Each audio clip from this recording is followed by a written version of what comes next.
यो 1000 रुपियाँको नोट हो र यहाँ हात्ती छ। यो हात्तीको नाम लक्ष्मण हो र यो जुन नोटमा देखिएको हात्ती छ र यो मेरो पछाडि भएको हात्ती चाहिँ एउटै हो। जुन हामीले चलन चल्तीमा प्रयोग गरिरहेको 1000 रुपियाँको नोटमा भएको हात्ती आज तपाईँलाई मैले मेरो पछाडि देखाइरहेको छु र यो चाहिँ चितवन राष्ट्रिय निकुञ्जको कसारा सेक्टरमा छ र यो हात्ती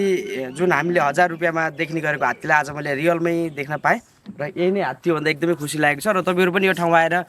भिजिट गर्नुभएको छ वा यहाँ आएर यी हात्तीहरू हेर्नुभएको छ भने तलको कमेन्ट बक्समा कमेन्ट गरिदिनु होला र यो भिडियोलाई धेरैभन्दा धेरै लाइक सेयर गरिदिनुहोस्।